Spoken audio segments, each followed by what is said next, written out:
All right, what's going on, guys? This is Rob, and we are picking back up again with the X-Men. We're getting back into the current stuff. We will go back and cover like the actual volumes of the things that happened at the beginning of House and Powers of X, the things we didn't really get a chance to cover. But this one is really more of a very, very current story. And this deals with essentially X-23, the all-new, all-different Wolverine, Laura Kinney, whatever you want to call her, Synch and Darwin, who were sent into the vault. Now, this is one of those instances when I talk about how Jonathan Hickman will do something and then totally ignore it for like a year and then circle back to it again, right? There was a lot of things that happened between when this took place, when they were sent into the vault, and what's going on now. It's just the nature of Jonathan Hickman writing. If you don't have the patience for it, he'll lose you very, very fast. And so one of the things that happened is we had what were called the Children of the Vault. Now, a little bit of a refresher here. The Children of the Vault are really just kind of the end result of the efforts of Bella Pagan. And of course, they debuted back in X-Men Volume 2, Issue 188 in 2006. The whole idea behind the Children of the Vault is they are a result of what's called genetic drift or temporal acceleration. And all this really means is that they're not quite human, but they're not quite mutant. They're one of these things where they're basically considered post-humans or evolved humans. So what if humans had advanced to the point where they started developing powers? But the important thing here is that these guys are basically humans, more or less, who exist inside this vault where time passes differently. It actually accelerates at a much, much faster pace. But in terms of your physical response to time, it largely remains the same. And we'll learn more about that as we kind of get into this. But the Children of the Vault, or at least the efforts of Bella Pagan, actually ended up finding success in South America, and that basically led to the formation of what we know as the Children of the Vault now. And so because the Vault is one of these things where no one really knows anything about it, the mission of X-23 and Synch and Darwin is to go in and investigate. Now, the reason why these three were chosen is because, one, I mean, Laura Kinney, she was created to be an assassin. If you're gonna have anybody go in there and be the one that knows how to fight, it's gonna be her. Darwin, as a lot of you guys know, is an Omega level mutant whose body has the ability to adapt to basically any environment. So if they came down here and the environment was such that like it was toxic to basically everybody, then Darwin would have the ability to alter his physical form so he could survive the experience. And Synch has the ability to basically copy the powers of anybody he's in the vicinity of, so long as they're close enough. And so he'd be able to basically copy the powers of Darwin and then in turn operate in this space. And so that's how all these things kind of work together. Now, there have been differences with Synch, and this is one of the things I want to talk about for a second. Over the years, the nature of his power has waxed and waned. There's been instances where all he has to do is just be standing close enough to a person and he can copy their powers. There have been other instances where he has to be physically touching them to copy their powers. So it's really changed. And the extent of the powers he can duplicate has never been fully revealed. Largely, it's just been, you know, your kind of regular average mutants, people who can fly, people who can heal themselves, but we've never really seen him copy the powers of someone who can alter reality, right? Like Matthew Malloy or somebody like that, mostly because, you know, he was gone and out of the picture by the time Matthew Malloy was around. But I imagine during Jonathan Hickman's run, he's going to accelerate that. And we're actually going to see Synch pull off some pretty ridiculous things. But what they end up doing is just kind of getting through here and doing a bit of investigation. And it's kind of a funny thing because as they start off here, Laura Kinney, I wouldn't say has a disdain for Synch, but it's Laura Kinney being Laura Kinney, right? In the sense that she pops her claws when he's staring at her and she's like, what are you looking at? You know, like that kind of a thing. And so ultimately it's one of those like, we have a mission to engage in here. Now, one of the things that happens is that as this is taking place, that one of the individuals here is basically being resurrected or being brought back by the sentience of the city, right? It's machine or it's mind, whatever it is that you want to call it. But the way this works is that when it comes to the Children of the Vault, whenever one of them is killed, basically they bring all the information back. So it's very similar to what Krakoa does. It's almost identical, in fact, to what Krakoa does. And the idea is that for the city itself, essentially the desire is to evolve its people to the point that it can essentially conquer the world. That's the whole goal, is they believe that only one race can dominate the earth and that they have to be the ones to do it. And while humanity in and of itself is not really a credible threat, and it's one of the things that the city says, right? Like, I mean, people are people, and like, what's the worst humanity has? A nuclear bomb. Okay, whatever, who cares? The important thing is humans are a major credible threat. Now, one of the things that I do want to point out here is that for this young girl, she's one of the victims of Orcus. If you guys remember during House and Powers of X, she was taken by Orcus, kind of experimented on, that kind of a thing, and then ultimately ended up dying. So all the information of what humanity is fully capable of in this moment is downloaded into her database. And that's the important thing, is because for a group that almost never really goes out into the world, it's the only real way for them to be aware of what the world is capable of. And that's the nature of the Children of the Vault. They go out into the world every so often, they see what humanity's capable of, they might start a fight and just see what, see how well they've evolved in terms of powers or capabilities. And then if they lose, they die, they come back, and the city evolves them to the next stage. change so they can basically, because they can adapt or they can cope with whatever it was that killed them the first time.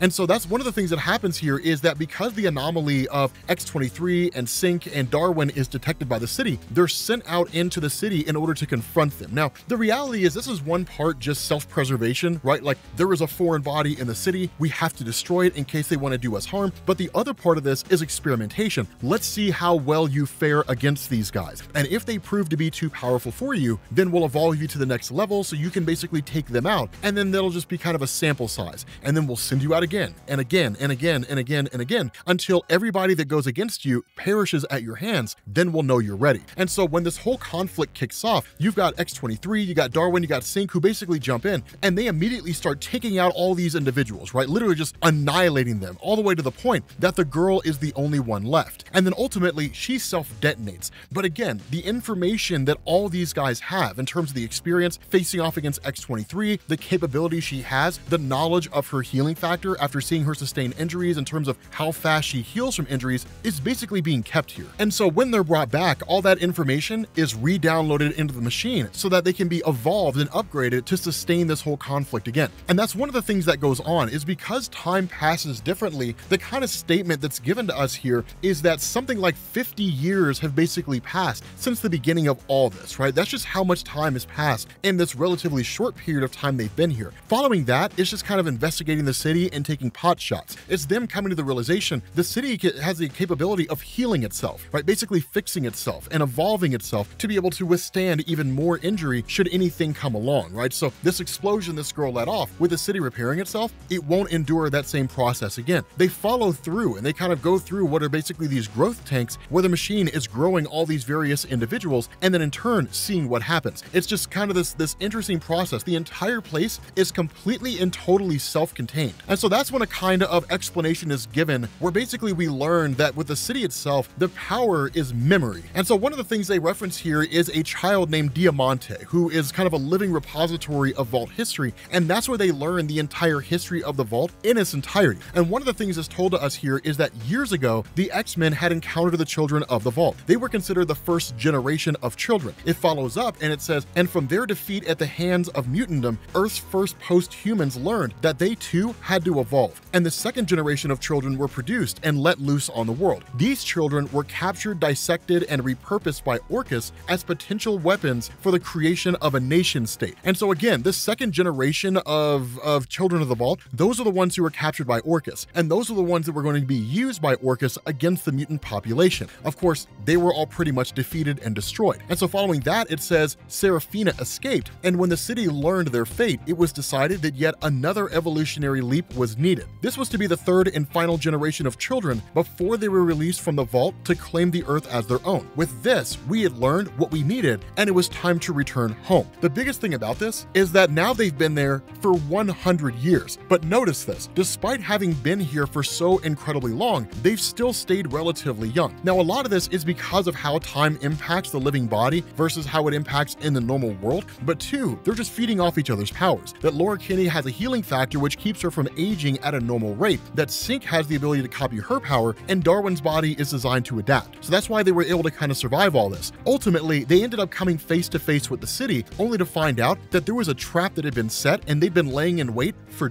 decades, waiting on these guys to show up because they knew they would eventually. It's one of these things where when the children of the Vault had encountered Laura and Darwin and Synch and it all been destroyed, that they came to the realization they're still out there. We haven't caught them yet, but they're still there. So then we'll just be patient. We'll just wait. We'll bide our time. Eventually, they will have to come to us because their entire mission for being here is rooted in gaining information. And this is the best place to do it. And that's what kind of goes nuts is ultimately Laura's taken and Darwin's taken and then Synch is taken. And they're all basically kind of held as prisoners in different forms or fashion. Now, Synch, of course, given his experience, all the things he's learned in the time that he was in this city, one of the things that had happened is a romance had formed between him and Laura Kinney. They fell in love. And so ultimately, Synch actually ends up fashioning a weapon of sorts that allows him to escape and then ultimately tracks down the location of Laura Kinney and then helps her escape, and they kind of go on the run. Now, this is one of those moments when what it is that Jonathan Hickman's doing is exceedingly important. And the reason why is because they ultimately end up locating Darwin, but when they do, Darwin's destroyed. He's wiped out in the process. Now, there's a couple different reasons why this was done. The first is because the city was analyzing Darwin and learning to understand withstand his powers. And 2, once Darwin was destroyed, his body's ability or his mutant powers ability to adapt to any situation was instilled in all the various clones that exist in the city, so that when they're born or they come to maturity, whatever it is that you want to call it, they will have the ability to adapt to virtually any circumstance. And a single generation is basically the birth of an entire godly post-human race. It's nuts, right? It's one of the crazy things. And so ultimately, because of this realization and understanding what's going on, Laura and Synch, and the only thing they can really hope to do is find a way to make contact with Professor X so they can warn him of what's going on inside this vault and what the people in this vault are capable of doing. Now, for the most part, once they run through a kind of force field or a kind of energy gate, that they survive, right? Because Laura Kinney has the ability to heal herself and Synch is feeding off her mutant power. But the thing is, they kind of have to say goodbye to each other. And while it's not necessarily as drawn out as it could have possibly been, and it really didn't need to be, the fact that they spent 100 years together and ultimately have to walk away is crushing. Not so much because of the fact that they'll never see each other again, but because this 100-year-long relationship will basically be lost. And that's kind of the crazy thing, is because when this whole thing pops off, Laura tells him, like, you saved me, so now let me save you, right? I can stay here, I can fight, I can deal with them,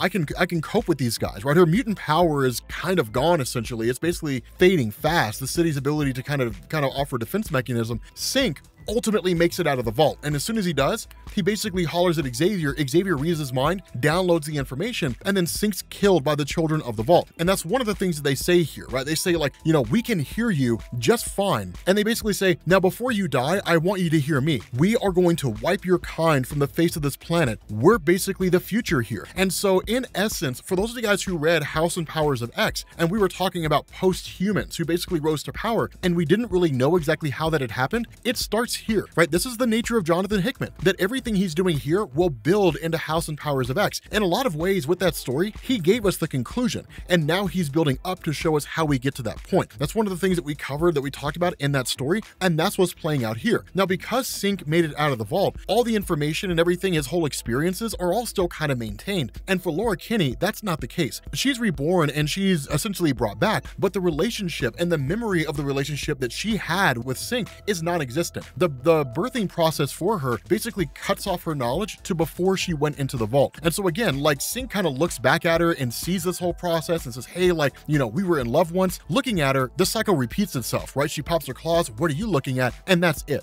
But there is potential there. And so basically, as Hickman kind of establishing, hey, like, Synch is kind of digging Laura Kinney, and like, they'll probably end up getting together. But it's one of these cool things, man. It's stuff like this that I love with Jonathan Hickman, where you just kind of get these small little stories, these little tidbits. I mean, this is like a 2-issue story. It's pretty short, but it's cool because this will build into something huge. It's going to be very, very significant later on down the line. But with that being said, guys, thank you for watching. I love you guys to death, and I will catch you all later. Peace.